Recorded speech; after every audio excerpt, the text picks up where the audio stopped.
Hello viewers, আজকে আপনাদের খুবই ব্যতিক্রমী একটা জিনিস দেখাবো এবং সেই জিনিসটা ভিউয়ার্স, সম্বন্ধে আমি বলবো। যেখানে দাঁড়িয়ে আছি এই পাশে হলো বাংলাদেশের জমি, আর এই যে ইন্টারন্যাশনাল বর্ডার এর ওই পাশে ইন্ডিয়ান জমি। এখানে একটা সংকেত দেওয়া আছে, এই সাইডে বাংলাদেশ এবং ওই সাইডে ইন্ডিয়ান জমি। অর্থাৎ ইন্টারন্যাশনাল সীমানা পিলার। এই স্থান পর্যন্ত যাওয়া অত্যন্ত ঝুঁকিপূর্ণ এবং নিষেধ।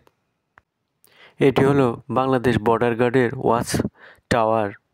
সামনে আমাদের দর্শনা জয়নগর স্থলবন্দর, যেটা এটি বাংলাদেশের সীমান্তবর্তী জেলা দর্শনা থানাধীন জয়নগরে অবস্থিত।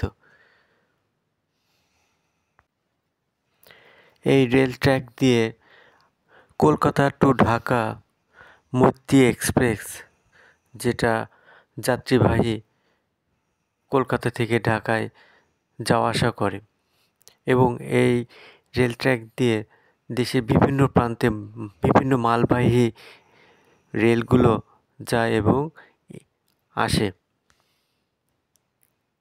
বর্ডার গার্ডের আবাসিক ভবন সহ চেকপোস্টের বিভিন্ন অফিসগুলো আমরা দেখতে পাচ্ছি।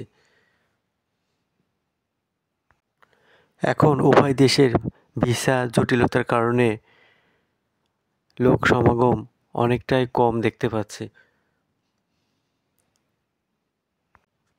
দেখুন ভিউয়ার্স, বাংলাদেশের ভেতর থেকে যে সমস্ত যাত্রীবাহী ভ্যানগুলো যাত্রী নিয়ে ইন্ডিয়ার ভিতরে যায়, তাদের কিন্তু বাংলাদেশের পতাকা বা ভ্যানে বাংলাদেশের পতাকা বাঁধা থাকে। বর্ডার গার্ড বাংলাদেশের প্রশিক্ষণপ্রাপ্ত কুকুর দেখতে পাচ্ছি। প্রশিক্ষণপ্রাপ্ত কুকুর রাখার একমাত্র কারণ হলো, যেহেতু একটা ইন্টারন্যাশনাল চেকপোস্ট বা স্থলবন্দর, এখানে বিভিন্ন চোরাচালান বা মাদক ধরতে বা দ্রুত শনাক্ত করতে সক্ষম হন।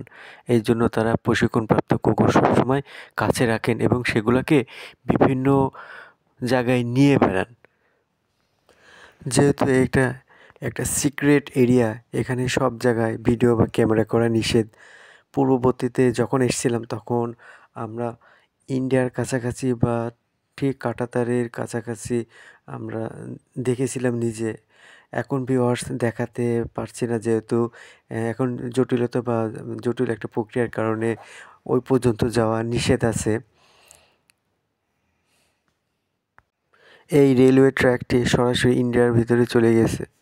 নিষেধাজ্ঞা থাকায় আমরা এই ওয়াচ টাওয়ারের বাইরে দেখাতে পারলাম না।